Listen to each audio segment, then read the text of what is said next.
Now we are starting to get a better look at the damage, and I want you to take a look at the two affected buildings here. If you look behind me, you can see one is charred. The inside of this building burned to the frame, falling apart. Crews are concentrating their efforts mainly on the other building now, but you can see them dousing hotspots from outside the building. Jacqueline Mazer is live in Venetian Isles with more. Jacqueline? Hey Jackie, all eyes obviously on Tropical Storm Cindy today. It feels like we're right in the thick of it. Heavy rain, heavy wind coming in. I'm standing right in the middle of the roadway. Obviously, it is passable. However, you just heard Mayor Landrieu say not a good idea. The road is blocked on both sides of Highway 11. Again, right in the thick of it, or it feels that way at least. If you walk over here, we'll show you just how flooded these streets are. There's a boat to my right. I don't want to walk much further. Can't really see where the drop-off starts and ends. Right now, I'm jealous, Jackie. You should be jealous, and she really needs no introduction. The famous, the one and only Sheryl Crow is with us this morning here in New Orleans East. Thank you so much for joining us. Oh, my pleasure. It's great to be here. We are so happy to have you here. And as you probably know, Hurricane Katrina's 10-year anniversary is quickly approaching here. So right now we have Habitat for Humanity behind us, and they were building 10 homes in 10 days here on America Street. Why did you decide to be a part of this when this disaster happened almost a decade ago? Well, this is a really cool thing that's happening right here. I'm part of the Blue Jeans Go Green campaign, which is I'm encouraging people to donate any denim that they don't wear anymore, which everybody has denim they don't wear anymore, whether it's your fat jeans or your old stonewashed jeans, and you can take them to a Madewell, or you can go to our website, which is bluejeansgogreen.org. A billboard that reads "Rex is King, Mardi Gras 2016" stands next to this now burnt and damaged building on Canal Street and Roosevelt Way. Somebody's waking up this morning with a lot different perspective on life. After today's massive fire, right in the middle of carnival season, many aren't in the spirit. Memories, all the memories are lost. It's gone. Everything. Can't find the words for it right now. It's pitiful to see some of these nice buildings going up in flames when you can't replace the architecture or really the love that went into building those buildings. A 6-alarm fire destroyed 2 buildings in the CBD. It started early Wednesday morning, sending flames shooting into the air, black plumes of smoke filling the sky. How the flames went up, it looked like a bomb went off. Yeah, I'm not saying that did happen, but yeah, that's what it looked like, because you could see by the flames, it was like going all up, like completely up the flames, yeah. They are coming at this full force, but the last time that we spoke with the chief, he said that it is going to take them some time, probably the rest of the day, before this is all wrapped up. Again, keeping a close eye on the situation here, and make sure you stick with WGNO on air and online. And this is still a very active investigation, as you were saying. You can see that the police cars are out, the crime tape is up, and investigators have been coming in and out of this house here. Now, police say that the woman who lives inside this home found her husband and son dead, shot multiple times in the living room. We did speak with a neighbor, and they told us about this crime and this family. Sam Liljeberg lives in this home in Metairie near Clifford and 9th. He grew up in this house and has lived in this neighborhood for 47 years. It's always been a really quiet, safe neighborhood. You never feel like there's any bad time to come out of the house. But overnight, right across the street, JPSO says his neighbors were murdered. I mean, I have a 12-year-old and a 16-year-old, and I would love to know that it's still the safe, quiet neighborhood that it's always been. Investigators say 55-year-old Elizabeth Pence called them just before midnight. She told them she was in her bedroom. Then she heard gunshots and glass shattering. 25-year-old Nicholas Pence was found dead on the living room floor with multiple gunshot wounds. His father, 56-year-old David Pence, was found dead in a reclining chair, also shot multiple times. Liljeberg says the Pences were a friendly, popular family in the neighborhood.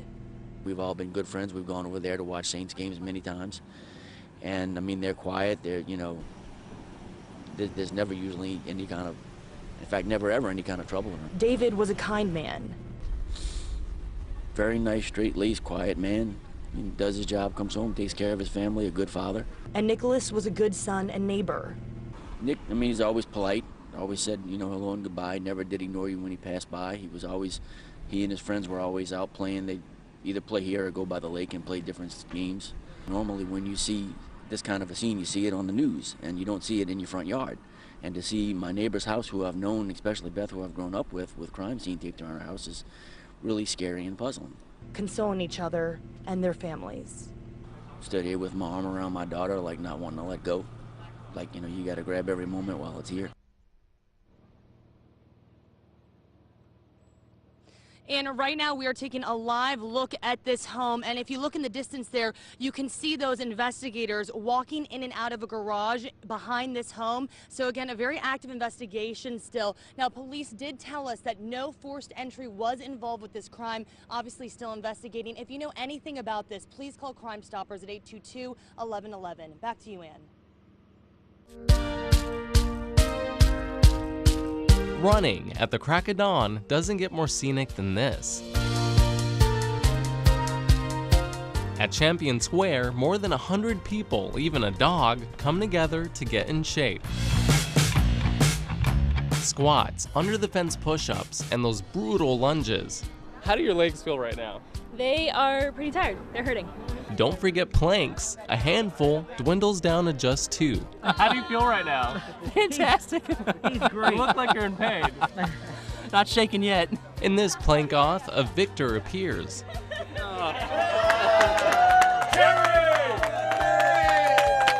This grassroots fitness movement is called the November Project. It's free, and there's over a dozen chapters across North America. The New Orleans one started nearly a year ago. Just an electricity in the air that you feel.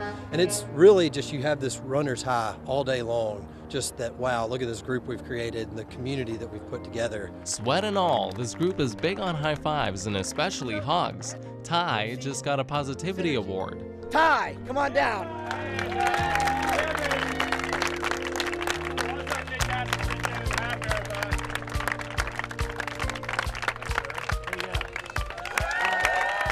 I mean, there's so much enthusiasm out here.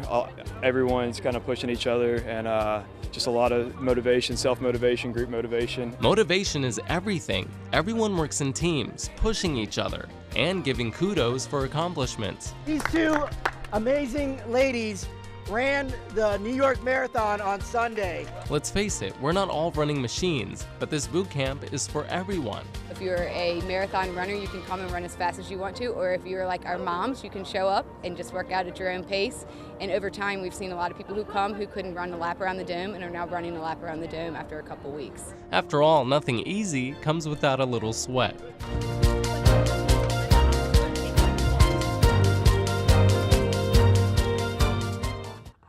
Sharon Hino of New Orleans constantly stresses the importance of being healthy mentally and physically to her only daughter Ellie. The single mom eats incredibly healthy, works out 5 to 7 times a week, and owns behavioral health counseling and consulting in Metairie. But the road to success wasn't always an easy one. Sharon had a stroke when she was only 26 years old. Something wasn't right. I was trying to hang up a pair of jeans on a coat hanger, and they would fall to the floor, and I would keep picking it up and doing it again. And I knew what I was doing did not make sense, but I couldn't stop myself. Her roommate found her and called an ambulance. I remember hearing the words, she's had a stroke. It almost seemed that when I was brought in, it didn't make sense to them. Like they knew what it was, but I think because of my age, it did not make sense. It happened to elderly people. It's not someone in their 20s. Doctors started running tests. I remember questions that he asked, like, where is the light illuminating from? But it just, I would shake my head like it just didn't make any sense. Sharon had reverted back to a 3rd grade comprehension level. She was also paralyzed head to toe on the right side of her body.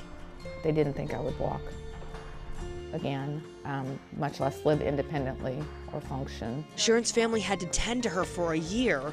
She had a lot to relearn, from brushing her teeth to walking on her own to driving a car. But she did it, and also graduated from college and graduate school with a 4.0. Doctors believe birth control Sharon used caused a heart murmur that led to the stroke. She says back then they didn't have the materials and information on heart health and risks that we do now. But instead of focusing on the hard times, she encourages women to focus on their health, to listen to their bodies and heart.